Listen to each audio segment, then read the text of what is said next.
Uma boa noite, então, pessoal. Nós temos a continuidade hoje do tema do item 2, o instinto relacional. Estamos estudando o capítulo 7, relacionamentos humanos, do livro O Despertar do Espírito, e o capítulo 5, viagem interior, do livro Autodescobrimento, uma busca interior. Antes de dar uma aprofundada a partir do que já viu, eu queria saber se dentro da leitura de vocês tem alguma questão do que a gente viu, do que vocês leram a semana, que vocês queriam trazer para a gente começar a nossa reflexão da noite de hoje.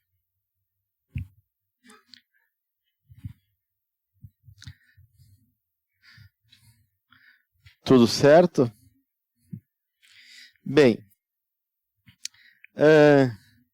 então, nós passeamos semana passada por esses aspectos da relação, desse impulso, né, que move a todos nós, que já está lá no Livro dos Espíritos, quando ele fala sobre a lei de sociedade, que não há como a gente evoluir sem relacionamento, que um insulamento do indivíduo, na medida que a gente volta as costas para a vida social, para as relações humanas, isso, para os espíritos lá, é uma forma de regressão e uma forma de egoísmo. Então, o Livro dos Espíritos já traz essa lei, né, a lei de sociedade, onde tem como base justamente a questão do relacionamento, da necessidade da troca, da cooperação, do aprendizado, dos processos que envolvem as interações em vários níveis, né? Não só no campo do humano, que envolve a lei de sociedade, mas a gente pode estender isso para toda a realidade que envolve vínculos, né? Nós com a natureza e assim por diante, né? Bem, então, se a gente fosse pensar dentro daquilo que Joana traz nos capítulos, essa força que nos impele ao outro, essa força que também nos impõe uma relação conosco mesmo, que ela fala sobre autoconhecimento, e o autoconhecimento, ele está sustentado nesses dois aspectos da relação, que é a questão do auto-amor e a relação de um cuidado, de um dever, de uma responsabilidade conosco mesmo, né? Então, de alguma maneira, essas duas coisas são muito implicadas, né? Porque se eu tenho consciência, né, enquanto dever das coisas, né, e me responsabilizo por aquilo que é importante, esse processo envolve também uma atitude de cuidado, de atenção, de reconhecimento, de valor, que é um ato amoroso. Então, de certa maneira, a gente está aí estabelecendo, na prática, uma correlação direta entre uma coisa e outra. Mas eu gostaria de pensar com vocês o que move esse impulso relacional, o instinto, o arquétipo que todos nós trazemos da necessidade de se relacionar. O que move esse impulso? Por onde passa, né, esse impulso? Por onde é carregado, encaminhado, e de que maneira se constitui esse impulso de busca de relações?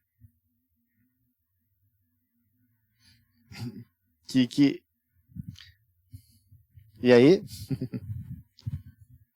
Claro, já está ligado.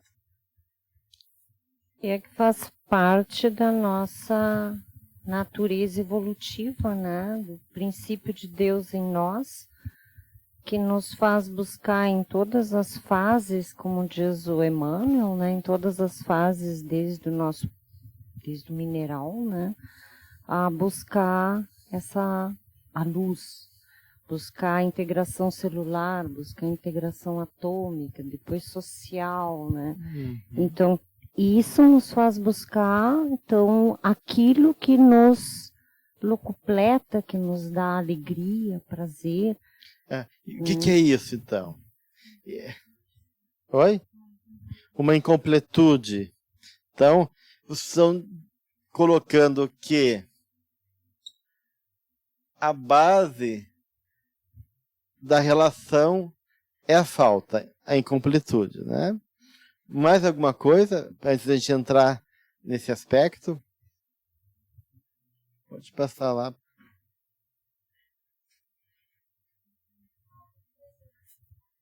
Mas talvez um desejo de pertencimento, que me vem assim.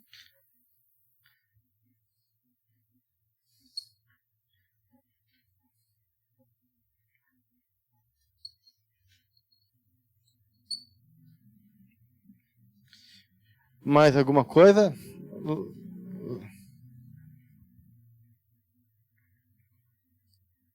Meio difícil de explicar, mas digamos assim, ao mesmo tempo que seria para suprir a falta, seria também, eu acredito, a questão de compartilhar.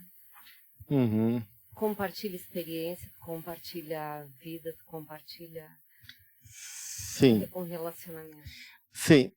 O compartilhar seria, de uma maneira, esse exercício já do relacionamento, né? Quer dizer, quando a gente está se relacionando, uma das coisas é se compartilhar. E o que move esse compartilhamento? O que nos impulsiona a querer compartilhar coisas com os outros?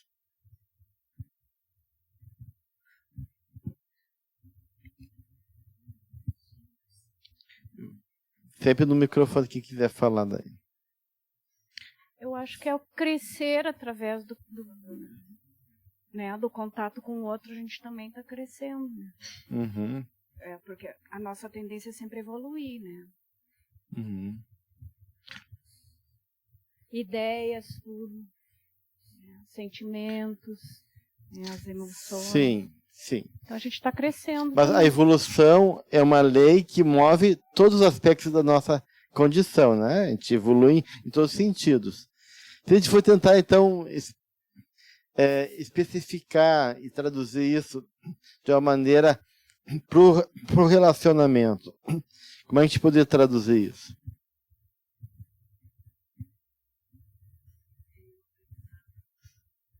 O apreço do amor. Mais algum termo em relação a isso? Conexão. Autodescobrimento. Então, é chegar... O que nos move é, né, na busca, nesse impulso de relacionamento que estou dizendo, é também um impulso dessa, não só o que nos move é a incompletude, né, mas o que está intrínseco da incompletude é esse anseio pela completude, né? Então, de uma maneira, a falta está ligado a esse ideal, né, de amor, de conexão, de comunhão, ao anseio de comunhão, né? Que você já falou de pertencimento, que leva, então, essa necessidade de sentir o amor, de viver o amor plenamente. Mais alguma coisa?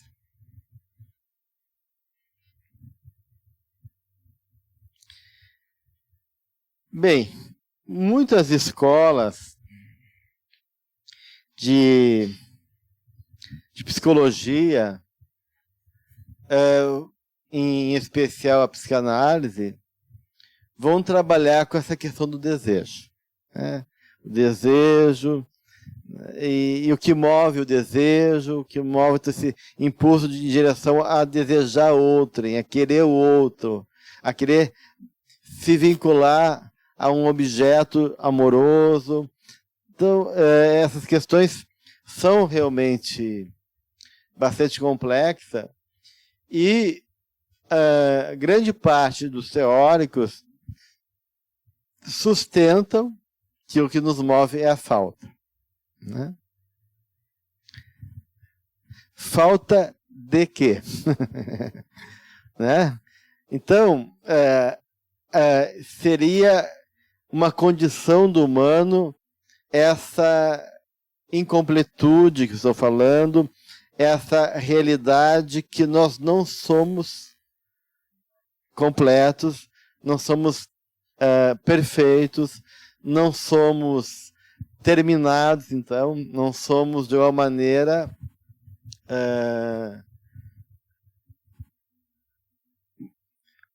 a gente não se basta, a gente não se sustenta plenamente sozinho. Então, a gente acaba tendo necessidades, anseios, que são daí projetados ou buscados em outras pessoas. Então, de uma maneira,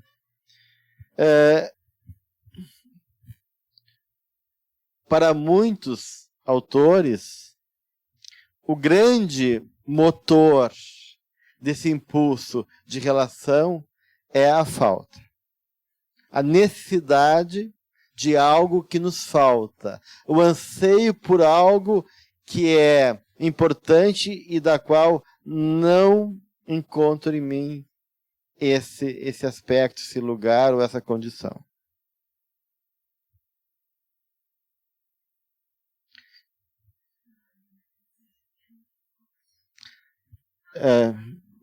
Vamos... Na minha compreensão, isso vem com a gente desde as origens, né? Que nós somos impulsionados à luz, como se nós somos centelhas divinas, né? Mas esse móvel que é o amor, ele é impalpável para nós, né? Porque Deus é o ser supremo, nós não temos compreensão, somos muito pequenos, então vamos fazendo essas experiências nos pequenos amores. Né? É esse crescimento, amando o que está perto, amando o que nós podemos, aprendendo a odiar para depois substituir o amor, né? Nesses contraditórios. E como é que, sim, eu acho que esse é um aspecto bem importante de que, afinal das contas, a instância que nos completa e aquilo que nos falta está ligado a esse anseio da divindade, porque quando a Mônica sai de Deus, né, ela está pertencendo ao Criador enquanto fruto do amor divino, e há, de alguma maneira, um anseio de voltar a reencontrar aquilo que nos sustenta, aquilo que moveu a nossa vida, e que essa falta maior seria a falta de Deus. E do ponto de vista tão existencial, filosófico, espiritual, nós estamos buscando Deus no outro. Nós estamos buscando Deus em todo e qualquer lugar.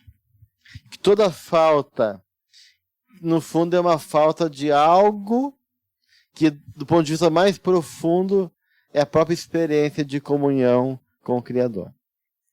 Mas, antes de chegar lá, né, como é que a gente pode entender que então, de um lado, a gente pode dizer, eu busco o que é diferente de mim, mas muitos vão dizer, mas eu busco aquele que é igual a mim. Como é que ficaria isso? Vamos tentar tornar um pouquinho a coisa mais complexa, né? Que, se eu busco aquilo que falta em mim, eu busco aquilo que é diferente, né? Aquilo que eu não tenho, aquilo que eu necessito, aquilo que, de uma maneira, eu reconheço que vai me trazer algo de novo, algo que vai me acrescentar em função justamente dessa falta. Mas muitos de nós queremos alguém que seja parecido, ou igual, ou semelhante, ou, numa linguagem também mais espiritualista, alguém que a gente tenha afinidade. Né? Afinidade. Como é que fica essa questão daí do impulso relacional? A gente busca o que é igual ou o que é diferente? E o que a gente está buscando aí nessa visão do igual e do diferente? Mas será que muitas vezes, conscientemente, a gente busca o igual e com quem a gente tem mais afinidade acaba encontrando justamente aquele que é o que a gente não tem e que a gente precisa olhar para isso, para aprender? Uhum. O que vocês acham? Vamos pensar. Vocês acham que no fundo, mesmo que a gente olhe para o que é parecido e se atrai pelo parecido, inconscientemente está buscando aquilo que te falta?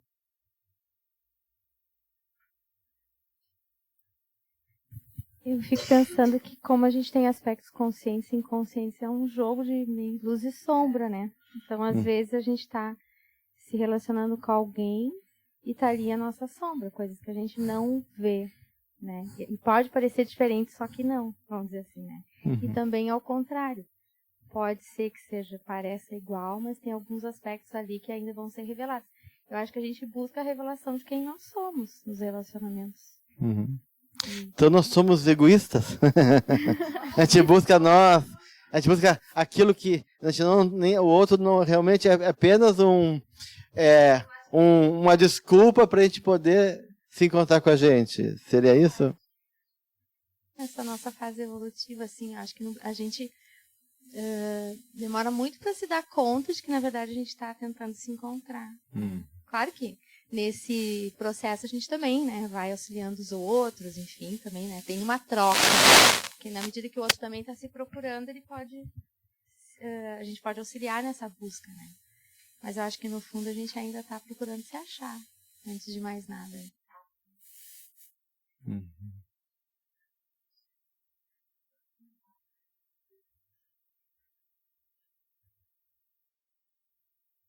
Eu acho que a evolução só se dá na diferença. Se eu procurar pessoas que, pelo menos o que eu tenho aprendido, até em transdisciplinaridade, né? Conhecer um pouco de cada um realmente para a evolução. Senão realmente a gente não evolui. E é sofrendo um pouco, é o aprendizado, a convivência que faz que a gente evolua.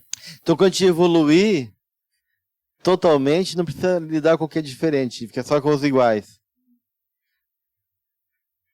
Não, eu acho que não. Eu acho que é o contrário. Eu acho que tem que sofrer um pouco, aprender. Porque lá no plano espiritual a gente não se reúne pelos iguais?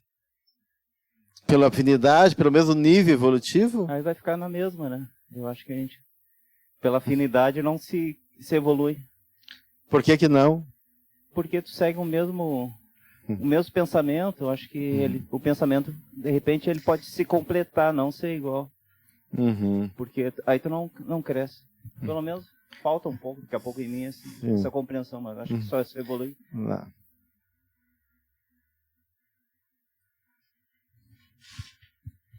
Eu acredito que depende do grau de consciência de cada relacionamento das pessoas que convivem. Porque tu vai ter relacionamentos baseados totalmente material, no sexo, relacionamentos, como ela falou, nossa colega, que são baseados na sombra, que se tu não vê a tua sombra, vem um relacionamento para te mostrar as coisas dentro de ti. Como existem relacionamentos de afins que vão te levar com pessoas que estão procurando virtudes, digamos um exemplo. E são os teus afins. Então, depende muito da pessoa que tu é pela tua procura. E assim tu vai começar a te relacionar pelo meio. Não que tu não vá te defrontar com todos, mas os relacionamentos que tu vai te dar melhor são aqueles que tu tem mais afinidade.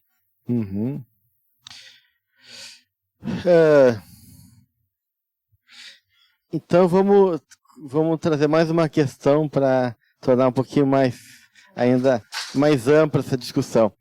Quando a gente busca a relação no outro, você acaba me dizer que a gente não está buscando o outro. A gente está buscando, afinal, Deus, né? Então, na verdade, a gente não busca só o outro. Ou seja, mais do que isso, quando a gente busca o outro, a gente não busca o outro apenas enquanto aquele indivíduo. A gente busca coisas também que aquele indivíduo nos proporciona. e que talvez não esteja nele, mas que é possibilitado por um caminho com ele. Então, a nossa relação não é só com a pessoa em si, mas a nossa relação é por outras necessidades, outros anseios, outros ideais. Se a gente pegar assim, por exemplo, a noção de amor para Platão, amor platônico, né, quando ele fala do amor platônico, o amor platônico para Platão é quando as duas pessoas olham para a mesma direção e não olham uma para a outra. E essa direção é para cima ainda, não é para qualquer lugar, ou seja, para um ideal. Então é o amor a um ideal que une essas almas. Né? Esse é o amor platônico, né? O amor em nome de algo maior, de um projeto, de uma proposta, de um valor. Então, aí a gente está vendo que a configuração do impulso relacional está sendo movido não nessa linha tão horizontal, mas de uma linha mais verticalizante. Compara esse aspecto com a nossa inteligência, com o nosso conhecimento. A gente sempre, para aprender alguma coisa, tu enfrenta o novo, tu assimila, tu compartilha, tu domina, e aos pouquinhos se quer mais, porque o conhecimento também, ele sempre vai ampliando, como o amor. Então, é uma relação que tem um período de subir num aspecto de contato com o outro, mas também tem de harmonizar e sair e continuar essa busca nesse outro. Porque nenhum de nós é uma coisa só, em termos de conhecimento, em termos de emoções. Então, nós sempre estamos aprendendo com o outro e com outros, né? E nessa caminhada se constrói esse busca do luminoso, né? Então esse outro pode ser a arte, pode ser os livros, pode ser a natureza, pode ter outras coisas, né? Da qual a gente também busca se relacionar. E talvez o foco na relação humana não tenha o indivíduo como centro da relação. Né? Tanto é que eu posso não amar a pessoa, posso amar o dinheiro dela. Eu posso amar o que ela me proporciona, o status, assim por diante. Né? Então, quando a gente vai começar a entrar na dinâmica das relações, a gente vai ver que, de uma maneira, muitas coisas se atravessam. Mas, como a gente está ainda no impulso que nos move, independente, então, da meta, do objetivo, do foco das relações, muitos autores vão dizer, existe uma falta. Existe uma falta, uma fantasia e essa falta é que aquilo vai me preencher. Então tem um valor de alma. Eu sou movido por um valor de alma através dessa falta, seja esse valor de alma o que for. Então, o que me falta. Então, no fundo, é o anseio por felicidade. Né? Até porque muitos relacionamentos humanos, quando a gente se apaixona, e depois a gente vai trabalhar isso de maneira um pouquinho mais criteriosa e profunda, tu não está enxergando o outro. Né? E aquilo que tu enxerga não tem a maior importância. Ou seja, tu passa por cima de um monte de coisa, porque tudo fica fácil. Tudo é lindo, tudo é bonito, né? Aquele defeito é bobagem, aquela... né? Mas depois que tu se decepciona e briga, aquele defeito é horroroso, aquela pintinha que antes era bonitinha se torna uma coisa terrível, né? E assim por diante, né? Começa a incomodar. Então, aí de novo, tem essa questão dessa necessidade que está ali presente e que se atravessa impondo algo que se sobrepõe à realidade objetiva. É aquilo que os gregos chamam de ananke. Ananke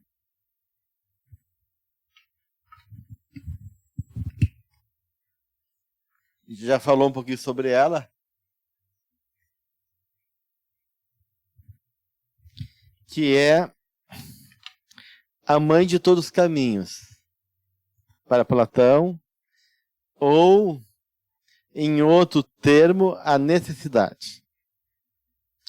É aquilo que eu digo, aquilo que não pode ser de outro jeito. É aquilo que só pode acontecer daquela maneira, e por isso que os gregos tinham a imagem da Ananke como algo que constrange. Como a canga do boi, como a que faz com que ele ande naquela direção, né, e assim por diante. Então, muito do nosso impulso relacional, num primeiro momento, é movido mais por esse aprendizado, né? É muito mais um aprendizado de se relacionar para depois chegar a uma relação mais objetiva e verdadeira. Pode dar um exemplo para nós, assim, nos relacionamentos, o que seria essa Ananke? A Ananke é tudo aquilo que nos arrasta, independente de querer ou não, da nossa vontade, dos nossos critérios racionais. Claro, na cosmologia platônica, a Ananke seria uma das forças do universo. Tinha o nous, o logos, que é a lei, a ordem, e tinha a Ananke, que é a multiplicidade, o caos. E a junção da Ananke, né, e do nous, ou do logos, cria então o universo. Né? A Ananke constitui uma das forças básicas do universo. Trazendo isso pro âmbito humano, seria tudo aquilo que é compulsivo também em nós. Né? Tudo aquilo que, de uma maneira, se impõe, qualquer compulsão, por exemplo, é uma Ananke. Uma compulsão sexual, uma compulsão por alimento, uma compulsão, tu está na Ananke, tem alguma coisa que é maior do que você, do ponto de vista do comportamento, daquele momento, pelo menos, que te arrasta, né? E assim também, então, tem forças da alma, né? Que são necessidades que nos movem, essenciais, fundamentais, a qual a gente não pode fugir, né? Então, a Ananke seria mais ou menos isso. E, claro, isso é projetado em algum lugar. Isso é entendido de uma forma, muitas vezes, ou expresso, simbolizado de uma maneira que, muitas vezes, eu não tenho consciência disso. A arte, por exemplo, uma pessoa que se dedica à música, tá? Ela faz essa relação com a música, aí ela pode prescindir da relação com o outro.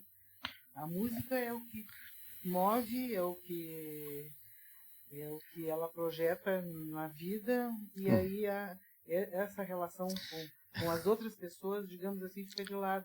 Isso... O Livro dos Espíritos faz uma série de perguntas em relação a essa questão da interação. Numa das perguntas, o Kardec pergunta aos espíritos: aquelas pessoas que abdicam de viver com a humanidade, para orar, para meditar, para fugir do mal, somente isso, tem mérito? Ele diz que não, que é um egoísmo, e se aquele que não é nem para meditar, para fugir, por fugir, é um duplo mal, ele falou, é um duplo egoísmo, né? Então, porque os espíritos explicam que tu tem que estar no mundo, é no mundo que tu vai espiar, é na interação que tu vai ser provado, é na interação que tu vai, de uma maneira, talhar a tua alma, colaborar, construir, ser afetado e afetar e provocar transformação em ti no mundo. Mas daí, Kardec insiste e pergunta, bem, mas e aqueles que têm em função do trabalho que elas ocupam no mundo, elas têm que se isolar mais, como um cientista no laboratório que fica 24 horas, ou alguém que é astronauta que fica anos lá falou, não, isso não é fugir. Isso é, de alguma maneira, um sacrifício que ele está fazendo em nome de algo que redunda como um bem e uma interação com a humanidade. Então, quando a pessoa está num ideal, numa atividade que faz com que ela se sacrifique, do ponto de vista de ter que se ocupar mais integralmente com aquilo, isso afasta ela do convívio, e daí não é um egoísmo e nem é algo pelo contrário. Ele falou, isso é meritório. Mas, de qualquer maneira, independente disso, né, pegando o exemplo de uma pessoa que ama música, ama dança, por exemplo, né, ele vai ter que interagir. Ele vai ter uma companhia de dança, ele vai ter um quarteto de música, ele tem que treinar, tem que ter professor, ele tem que ter tem gente que vai... Do que ele tocar música se não tem uma plateia? Então ele vai ter que ter uma plateia, ele vai ter que interagir com o mundo, vai ter que mostrar sua arte para o mundo. Então, mesmo que seja uma dedicação de amor, né, à música, onde eu não quero casar, eu não quero me comprometer com coisas que possam me afastar daquele ideal, mesmo assim, isso não evita a troca, a interação e os relacionamentos, né?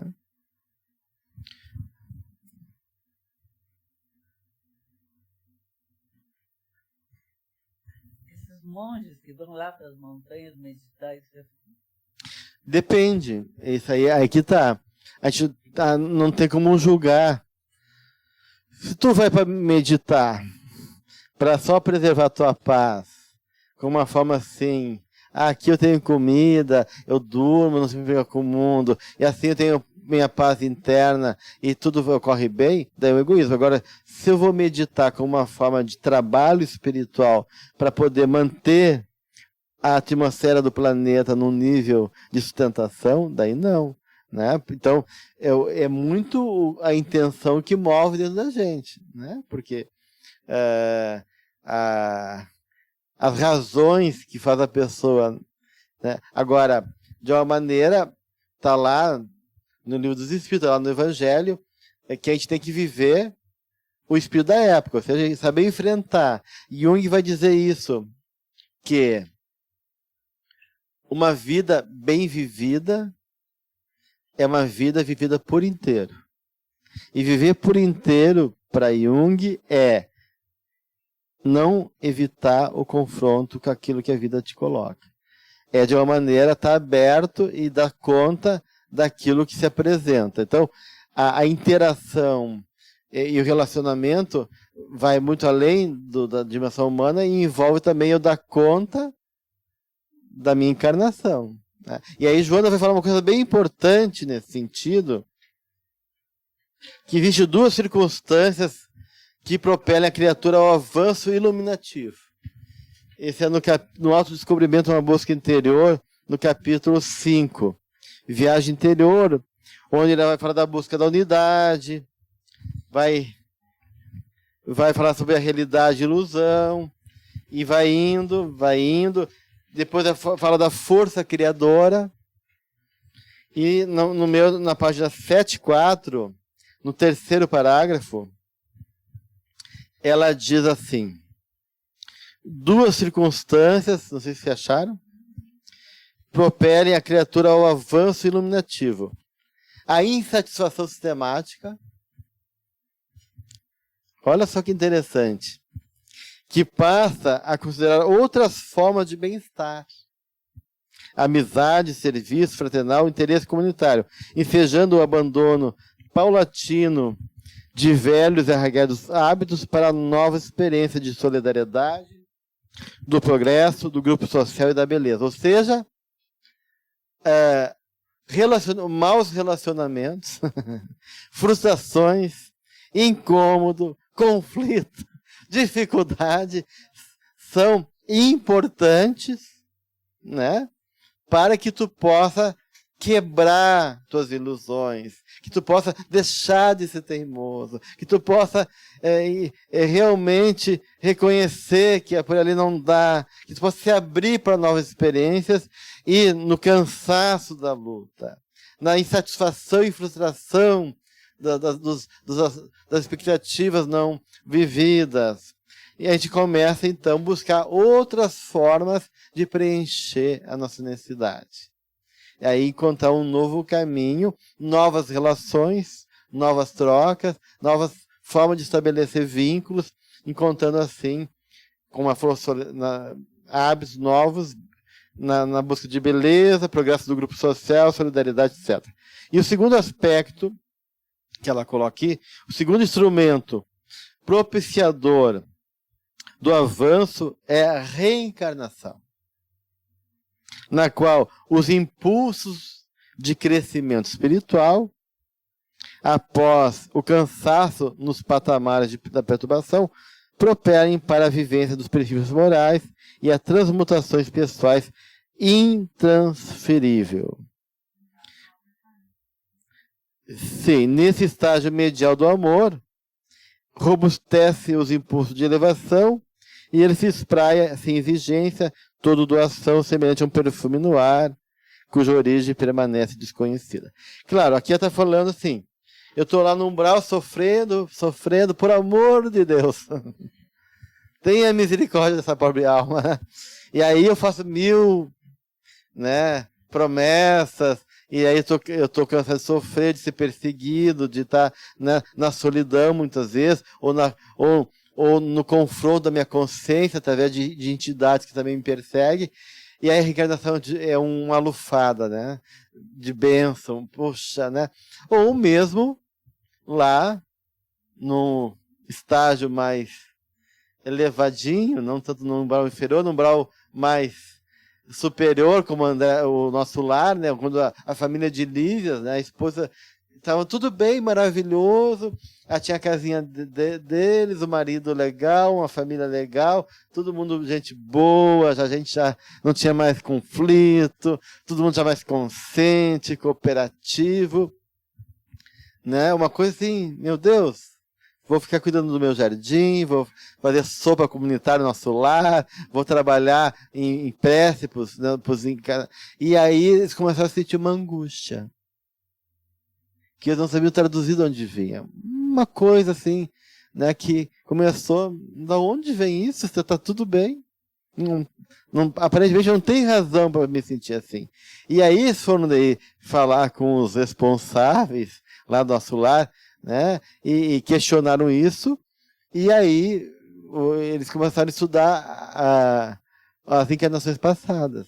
E era um chamado para questões a serem resolvidas ainda, a questões de poder também evoluir, ou seja, eu não tenho como ficar acomodado, né, e me contentar com isso. Então a vida estava impondo a eles, enquanto não uma coisa externa, não uma imposição interna, essa reencarnação, como o Joana coloca, que nos faz, então, realmente atritar com a matéria.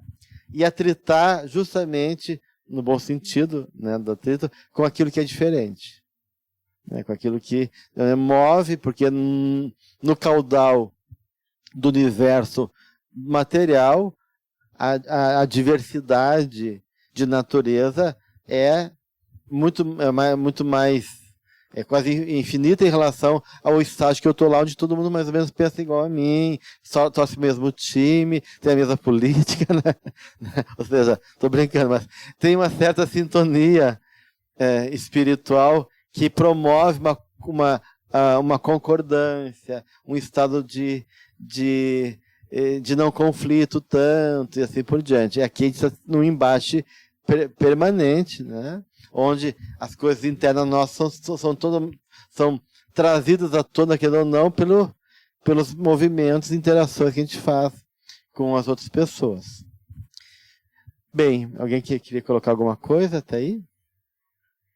A Ananke que você citou seria como nosso atavismo, aquilo que nos prende ao costume de fazer assim, de ser assim. Não só isso, porque seria uma necessidade que está prisioneira de um lugar que é, digamos assim, que nos fecha no condicionamento. E a Ananke nos empurra também, enquanto uma necessidade e um impulso de algo que a gente não vai controlar e que tem também uma proposta finalista, né? Tem um anseio por algo da qual eu não reconheço, mas que é fundamental para mim. Então também tem isso.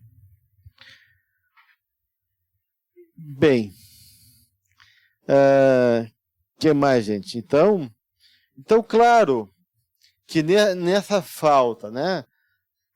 A falta enquanto carência, a falta enquanto apetite sexual, a falta enquanto anseio de ser compreendido, a falta enquanto a necessidade de segurança e tudo mais vão estar muito presentes nos nossos vínculos.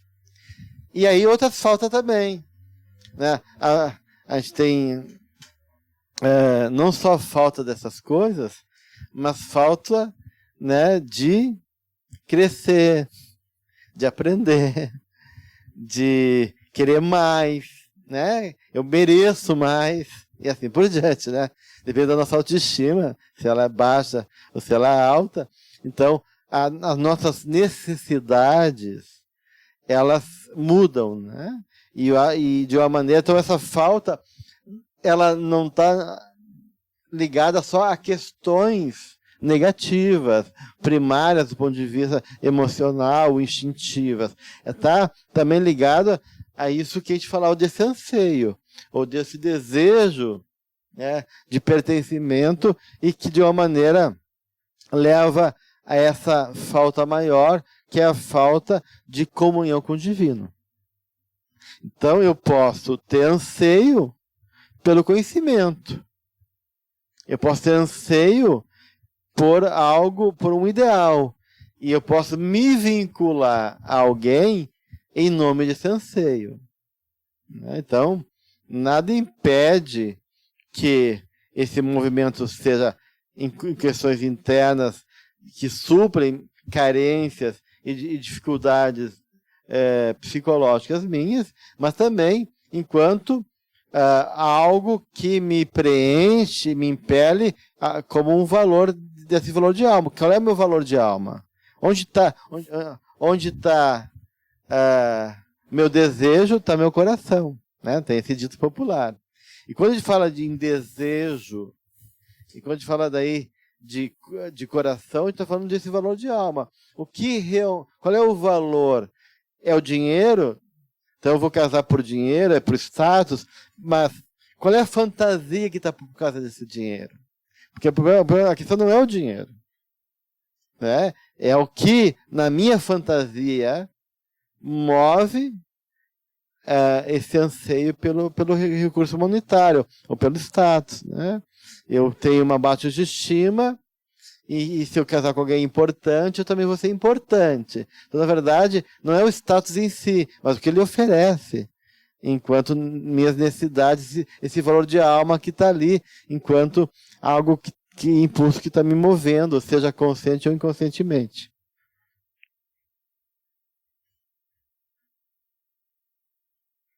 Estava falando em valor de alma, eu lembrei do livro que fala de Francisco de Assis, que ele e a Clara, até se puder comentar, parece que eles fizeram um propósito de não viver aquele amor de uma forma carnal, para se dedicar a um objetivo maior. Sim. Mas eu sempre fiquei com aquela dúvida romântica, mas por que uma coisa impede a outra? Por que eles Por que não? Podia ter um alimentar, estimular o outro, fortalecer.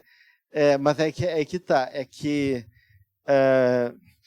o que acontece, né? Quando a gente está bem alimentado, se por um lado a gente tem energia para fazer as coisas, por outro lado a gente se acomoda até para fazer a digestão, né? Então, de uma maneira, quando a gente se volta para alguém, tu se ocupa desse alguém, né?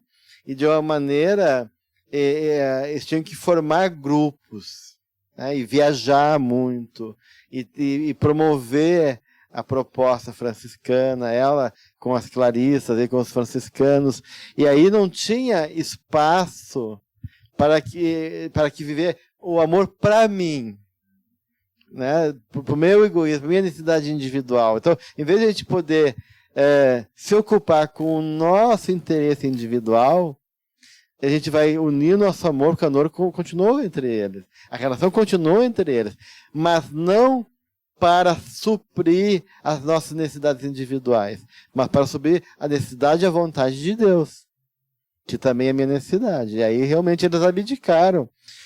Eles vão pegar o Sione, que está lá, que é diferente um pouquinho. Ela fez uma opção por uma necessidade individual de um amor dela, não para ela, né? Somente, né? Porque ela está lá na constelação de Sírios, trabalhando arte, né? Ela é um espírito vocacionado para esse universo, e aí ela reencarna para ajudar o amado dela que está aqui, né? Na rabeira ainda, né? Na ralé do mundo terreno, ela já é um anjo. Então ela desce, ela abdica de um compromisso mais coletivo, de um ideal, em nome, porque a gente pode fazer isso, Deus é misericordioso. Se a gente tem mérito, se a gente tem recurso espiritual, tu pode fazer,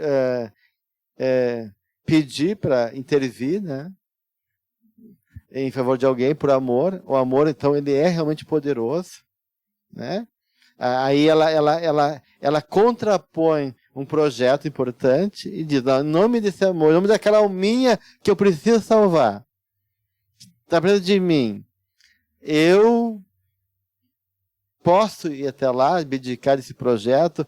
E a entidade falou, olha, não precisa, não precisa, não é necessário, tu pode fazer isso aqui, continua com os teus projetos. Mas o cara é tão teimoso, tão, né, que ela se apiedou assim, não, mas eu quero nesse momento ser a muleta dele, ser o estímulo que ele precisa, né? Eu posso ser essa alavanca espiritual para ele. E como ela tem mérito, ele falou, então tá, azar o teu, tipo assim, azar o teu, né? Oi? Não. Sorte dele. Né? Não. Se a gente for ler o livro, a gente vai ver que a coisa, né, se complicou bem mais, né, na história dele. Renúncia. E aí, né, ela vai, mas aí olha que interessante a proposta. Ela não está focada nele enquanto desejo de estar perto dela, porque isso que ele quer. Se tu casar comigo, se estiver do meu lado, eu vou ter alguém que me estimule. Daí é o contrário de São Francisco, né? Alguém que me apoia. Então ela está se anulando, andando no projeto dela para se dedicar só para ele, que nem um bebê, né? Que não tem capacidade, daí tu abdica das tuas tarefas, deixa de trabalhar como mãe, deixa de ter sossego de noite, porque tem um serzinho que depende de ti. Então ela está tratando ele que nem um bebezão, precisando de uma maternagem, e ele diz, olha, fica comigo essa noite que não se arrependerá. Fica comigo essa noite, que é a noite da escuridão dele, da encarnação que ele vai viver, né? Ele vai descer nesse processo. Não sei se ela se arrependeu, e ele se arrependeu, né? Mas ela diz, eu não vou casar contigo. A gente não vai poder casar, porque tu tem um compromisso com o sacerdócio. Então, tu vê, ela não... mas, se a gente tiver mérito da nossa parte, fazer tudo direitinho, no final da nossa vida, o prêmio a gente fica junto. Né? Então, é porque ele precisava realmente. Mas eu também, para poder te estimular, para poder estar perto de ti, eu também vou entrar na vida religiosa, mas daí é diferente. Ela não os dois juntos para servir a vida religiosa. Ela está na vida religiosa para servir a ele, né? E aí, para poder estar perto de ti e te estimular.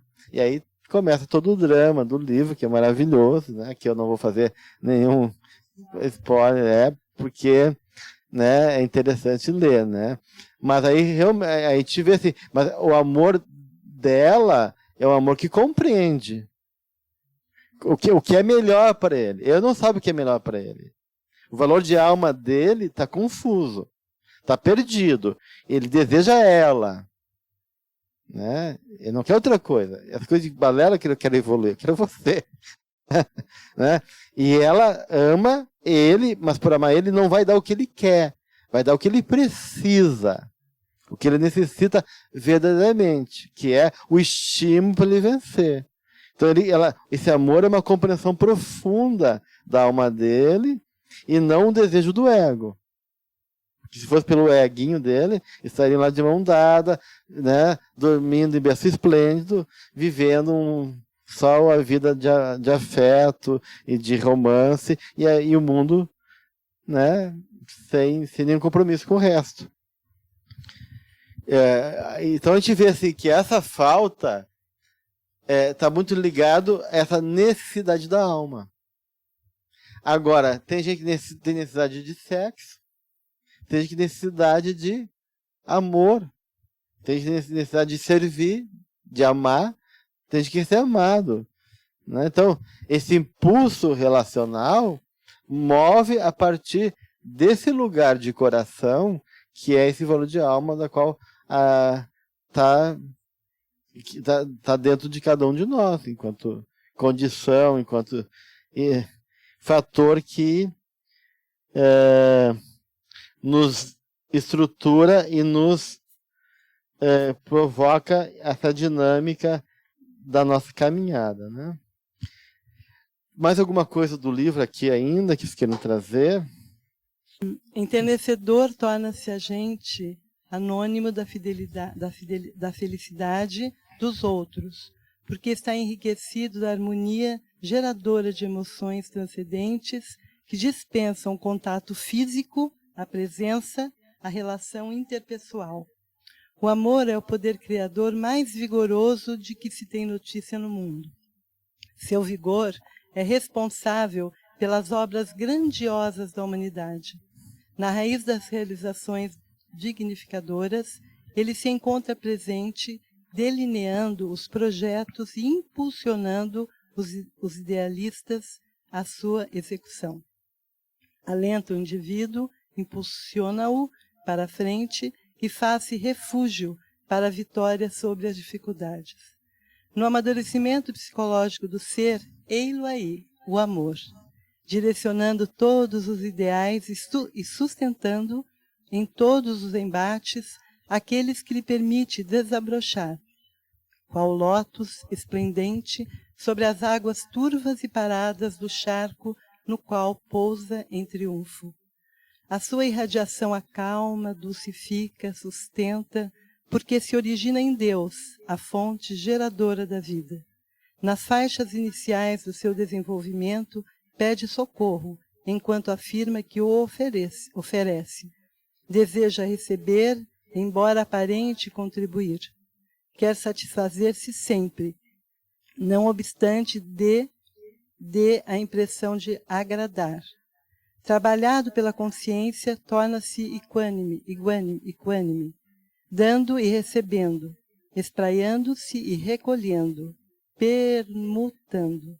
Por fim, alcança a plenitude criadora e esquece-se de si mesmo, para atender, iluminar e seguir adiante. Sem essa força criadora, instalada na consciência lúcida, de quem não se autodescobre, a permanência das paixões anestesiantes e no jogo forte dos instintos é imperativa. Todo o curso da evolução, tomada de consciência, tem como estrutura o autoconhecimento, que proporciona o auto-amor, passo decisivo para que essa força criadora desabroche com todas as potências que lhe são pertinentes. Sob seu palio, o sofrimento se descaracteriza e perde o conteúdo atormentante que o assinala, passando a ser um élen da alegria e de felicidade. São Francisco de Assis, amando, não se dava conta dos problemas orgânicos que nele se instalaram. Santa Josefa Meléndez, acho que é assim, amando, superava as perseguições espirituais que tentavam martirizá-la, perseverando alegre e confiante na libertação pela morte.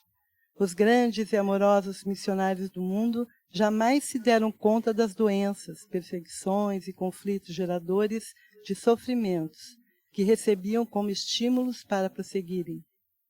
Além deles, milhões de pessoas anônimas que alcançaram a maturidade psicológica, a consciência desperta, entregam-se ao nobre afã, sem interesse de retribuição ou aplauso, profundamente pacificadas pela força criadora máxima, que é o amor. Então a gente vê assim, realmente é uma passagem belíssima da Joana de Ângeles, que essa falta que a gente anseia e que nos move é o próprio amor.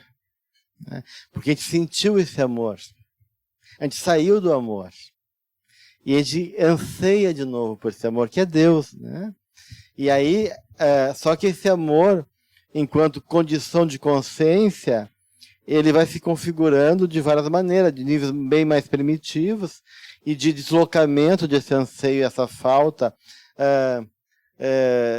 de maneira equivocada, até chegar nessa condição, né? Aonde eu estou já a serviço desse amor.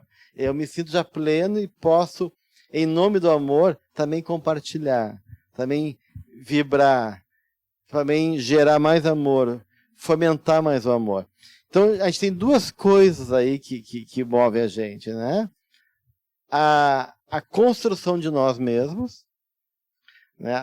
O nosso anseio que o outro nos fertilize, que o outro nos reconheça, que o outro nos valorize para a gente poder chegar em nós. Então, é uma falta enquanto constituição, né? O outro como um fator de constituição de mim mesma, e o amor. Essas duas coisas podem estar juntas ou não, mas estão operando esse impulso, esse anseio por relação. Né? Eu busco no outro eu mesmo, né? Eu busco no outro esse amor, que também é fundamental na minha existência, porque dá sentido e me dá também essa noção, essa sensação de plenitude, que é essa memória original que eu perdi quando eu estava no seio divino. Bem, gente, então a gente finaliza com isso o item 2, o instinto relacional, e semana que vem a gente vai trabalhar então o item 3, o mistério do encontro, capítulo 11, o mistério do encontro e seus desafios, do livro Refletindo a Alma. Certo? Uma boa semana a todos. Até então, terça que vem.